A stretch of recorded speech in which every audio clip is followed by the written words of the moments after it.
సాయి బంధువులారా, బాబాని మనం అఖిలాండ కోటి బ్రహ్మాండ నాయక, రాజాదిరాజ, యోగిరాజా అని పొగుడుతాం. మరి అలాంటి ఖ్యాతి కలిగినటువంటి సాయిబాబా యొక్క ప్రభావాన్ని కేవలం ఒక నలుగురు ఐదుగురు గ్రూపు మాత్రమే వారి స్వార్థం కోసం లేదా మరొక రహస్య అజెండా కోసం ఆయన యొక్క ప్రభావాన్ని తగ్గించగలరు అని అంటే గనక, అలా తగ్గించగలిగితే గనక బాబా అసలు దేవుడే కాదు. ఒకవేళ బాబా దేవుడైతే గనక ఆయన యొక్క ప్రభావాన్ని తగ్గించడం ఎవరి తరం కాదు. ఒకవేళ ఎవరో చెప్పినంత మాత్రాన నీకున్నటువంటి నమ్మకం సడలిపోతే గనక నువ్వు అసలు బాబా భక్తుడివే కాదు. ఈ క్లారిటీతో మనం ముందుకు సాగాలి. భక్తి అన్నది నమ్మకం మీద ఆధారపడి ఉంటుంది. ఎవరో సర్టిఫికేట్ ఇస్తే ఆ భక్తి పెరగదు. వాస్తవానికి ఒక డాక్టర్ దగ్గరికి మనం వెళ్తాం. ఆ డాక్టర్ దగ్గరికి వెళ్ళి మన రోగాన్ని చెప్తామే కానీ ఆయన సర్టిఫికేట్ అడిగిన సందర్భాలు ఎక్కడా నేను చూడం. మనకు కావాల్సింది ఏంటి? ఆ డాక్టర్ గారు మన రోగాన్ని పోగొట్టగలడా లేదా, అంతే. ఎప్పుడు అడుగుతామంటే ఏదైనా కండిషన్ మారినప్పుడు, వైద్యం వికటించినప్పుడు అప్పుడు అడుగుతాం, మీకు నిజంగానే ఎంబీబీఎస్ చేశారా అని. ఇప్పుడు ఎవరు అడగాలి అంటే బాబాని నమ్ముకుని, బాబా నుంచి నేనేం పొందలేదండి, అసలు ఇది దేవుడే కాదని బాబా భక్తులు అడగాలి. అప్పుడు ఆరా తీయాలి.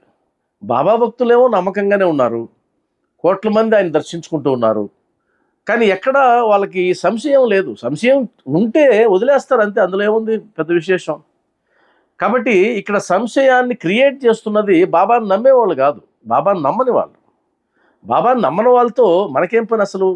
బాబాని నమ్మే వాళ్ళు ఎవరైనా వచ్చి నేను ఇప్పటిదాకా బాబాని నమ్మానండి, నాకేమీ కలగలేదన్నప్పుడు ఓకే, అది కూడా ఆయన వ్యక్తిగత అభిప్రాయం, అది కూడా తీసుకోవాల్సిన అవసరం లేదు. నీకు జరగలేదు, నాకు జరిగింది, అంతే. ఇక్కడ మనం భారతదేశంలో పుట్టాం, అది మన అదృష్టం.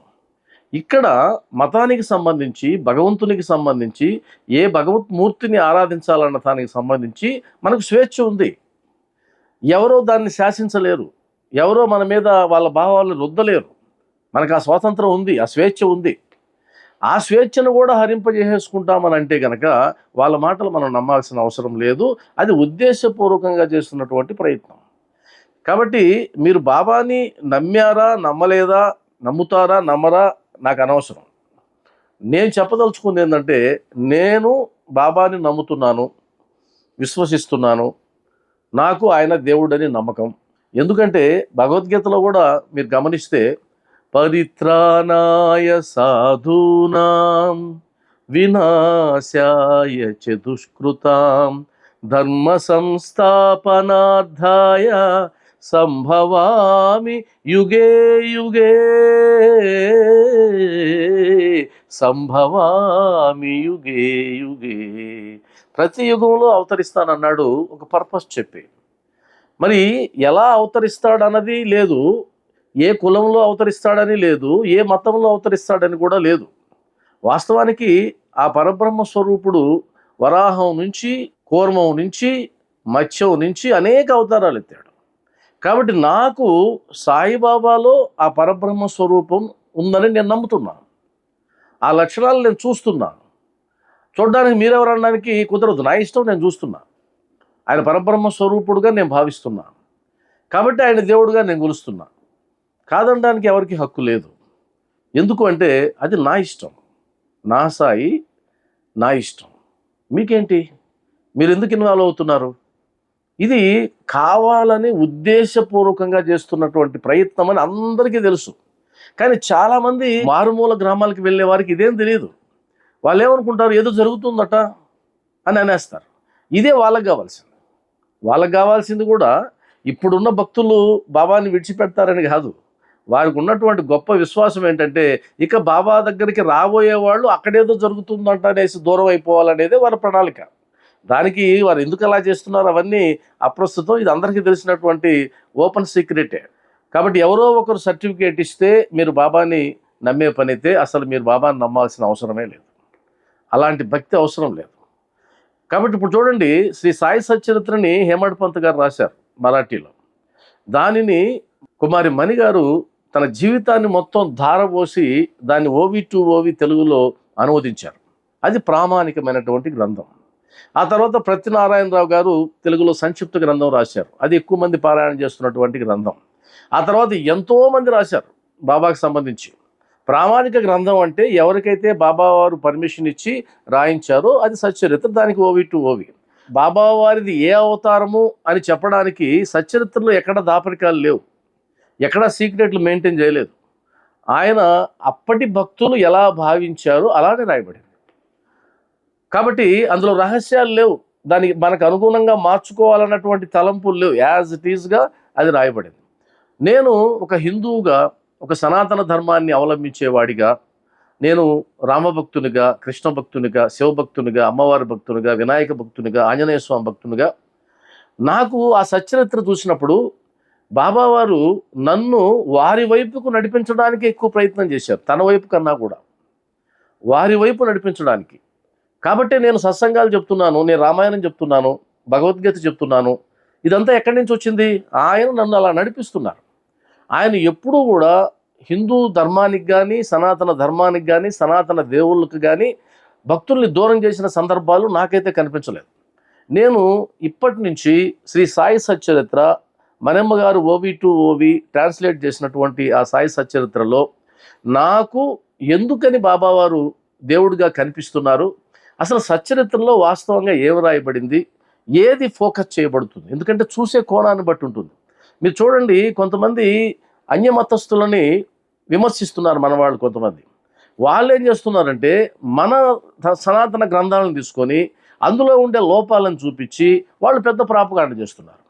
అప్పుడు మనసు చివుక్కుమంటుంది. ఎందుకంటే వాళ్ళు మన మన సనాతన ధర్మంలో ఉండేటువంటి గ్రంథాలలో ఆ కథానాయకుల్ని వాళ్ళు వక్రీకరిస్తున్నారు.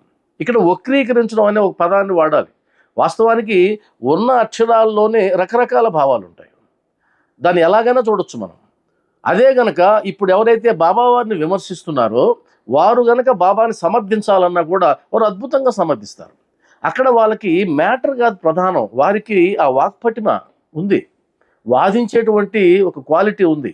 వారు ఏదైనా వాదిస్తారు, అలాగైనా వాదిస్తారు, ఇలాగైనా వాదిస్తారు. కానీ వాదించడంలో ఉండేటువంటి సమర్థతే కానీ విషయంలో ఉన్న సమర్థత కాదు. కాబట్టి ఇక్కడ మనం గుర్తుపెట్టుకోవాల్సింది ఏంటంటే, వక్రీకరించి చెప్పాలనుకుంటే ఏ గ్రంథం నుంచైనా చెప్పొచ్చు, ఏ గ్రంథం గురించైనా చెప్పొచ్చు. గాంధీ మహాత్ముల్లో కూడా దోషాలు వెతికేటువంటి సమాజంలో ఇప్పుడు మనం బతుకుతున్నాం. అలాగని చెప్పి ఆయనలో లోపాలు లేవా ఉన్నాయా నాకు అనవసరం. నాకు ఆయన నచ్చితే గాంధీ మహాత్ముడిని నేను జాతిపిత అంటాను, నీకు నచ్చకపోతే అనొద్దు, అంతే. ఇక్కడ ఎవరి గొంతు నొక్కే ప్రయత్నం చేయడానికి వీల్లేదు. కాకపోతే ప్రాపగాండ చేసేస్తే ఏదో కొంతమంది అయినా మారకపోతారా అనేటువంటి ఒక ఆశతో చేస్తున్నటువంటి ప్రచారం. నాకు తెలిసైతే అలాంటి ప్రచారాన్ని నమ్మినటువంటి భక్తులు వారు చెప్పిన తర్వాత బాబాకి దూరం అయ్యే పని అయితే గనక అలాంటి భక్తులు బాబావారికి ఉండాల్సిన అవసరం లేదన్నది నా వ్యక్తిగత అభిప్రాయం. అది భక్తే కాదు, అసలు అది భక్తే కాదు. అందువల్ల శ్రీ సాయి సచ్చరిత్రని తెలుగులో రాసినటువంటి, అనువదించినటువంటి మణిగారు, కుమారి మణిగారు తన గ్రంథ ప్రారంభంలోనే ఆమె యొక్క ఉద్దేశం చెప్పారు. అది ఆమె యొక్క ఉద్దేశం కాదనడానికి మనం ఎవరు. ఆమె జీవితాన్ని ధారపోసేసింది, జీవితాన్ని ధారపోసి మరాఠీని నేర్చుకుని ఆ గ్రంథాన్ని ఆమె అనువదించింది, సద్బ్రాహ్మణ కుటుంబంలో పుట్టి. మరి ఆమె మొట్టమొదటగా ఏం రాసింది అంటే, ధర్మ సంస్థాపన కొరకు మరియు తాపత్రయాలతో తప్పించుకుపోతున్న మానవాళిని ఉద్ధరించడానికి నిర్గుణ నిరాకార పరబ్రహ్మ మరో మానవ రూపంలో షిరిడీ క్షేత్రంలో అవతరించారు. ఆ సగుణ సాకార మూర్తియే శ్రీ సాయిబాబా. ఆమె తన అభిప్రాయాన్ని చెప్పారు, అది కాదనడానికి మనకు హక్కులు. ఎందుకంటే ఆమె పరిశీలించారు, పరిశోధించారు, ఆమె అనుభవాల్ని పొందారు. ఆమె రాసేటప్పుడు నేను బాబావారిని సాక్షాత్తు పరబ్రహ్మ స్వరూపంగా నేను భావిస్తున్నాను అన్నదనుకోండి, నేను భావించనంటే మీరంటే ఎవరు అనమన్నారు? వదిలేసండి. మీరు ఒకరి అభిప్రాయాన్ని సమర్థించాలని లేదు, మరొకరి అభిప్రాయాన్ని మీరు విమర్శించాల్సిన పని కూడా లేదు. నా ఉద్దేశం ఏంటంటే, మణిగారి అభిప్రాయాన్ని నేను పూర్తిగా ఏకీభవించాను కాబట్టి ఈ గ్రంథం నాకు అధ్యయన గ్రంథంగా మారింది, నాకు పారాయణ గ్రంథంగా మారింది. ఎందుకంటే నా అనుభవం కూడా అది చెప్తా ఉంది. అందువల్ల నేను సాయిబాబాని ఎలా భావిస్తాను అన్నది అది నా వ్యక్తిగత అభిప్రాయం. మీకేంటి అసలు? మీకేం సంబంధమే లేదు. ఇక్కడ భక్తి అన్నది వ్యక్తిగతం, భక్తి అన్నది ఆ వ్యక్తి యొక్క నమ్మకాన్ని బట్టి ఆధారపడి ఉంటుందే కానీ దీనికి ఏం ఆధారాలు, ప్రమాణాలు, నిరూపణలు ఏం ఉండవు. ఉండవు. ఇప్పుడు ఊర్లో 200, 300 చెట్లు ఉన్నాయి. ఒక చెట్టు వైపు వాడికి దృష్టి మళ్ళింది. ఆ చెట్టులో అమ్మవారిని చూశాడు, దానికి పూజ చేశాడు, దానికి పసుపు రాశాడు, కుంకుమ పెట్టాడు, అది దేవతా వృక్షం అయిపోయింది. మరి ఆయన దగ్గరికి వెళ్ళి ఇన్ని చెట్లు ఉన్నాయి కదా, అంతకు ముందు నుంచి చెట్లు ఉన్నాయి కదా, ఈ చెట్టే ఎందుకు నీకు నమ్మకం కుదిరిందంటే నా ఇష్టం అండి అంటాడు. నాకు అలా అనిపించింది నేను మొక్కుంటూ ఉన్నా, నీకేంటి అని అంటారు. కాబట్టి మీరు సాయి భక్తులుగా ఉండి బాబా మీద అచంచల విశ్వాసం ఉంటే ఈ గ్రంథాన్ని ప్రామాణికంగా చేసుకొని చదువుదాం, తెలుసుకుందాం. ఈ సిరీస్ని మీరు ఫాలో కండి. నేను ఇందులో ఉన్నది ఉన్నట్టుగా చెప్పడానికి నేను ప్రయత్నం చేస్తాను. అందులో నా వ్యక్తిగత అభిప్రాయాన్ని జోడిస్తూ ఉంటాను. అది మీకు నచ్చవచ్చు, నచ్చకపోవచ్చు, అది వేరే విషయం. కానీ శ్రీ సాయి సచరిత్రను మణిగారు, కుమారి మణిగారు తెలుగులో అనువదించినటువంటి ఈ గ్రంథాన్ని నేను ప్రామాణికంగా తీసుకొని ఈ సిరీస్ని ఈ రోజు నుంచి మొదలు పెడుతున్నా. మీకు ఈ కాన్సెప్ట్ నచ్చితే కనుక సాయి భక్తులకి షేర్ చేయండి.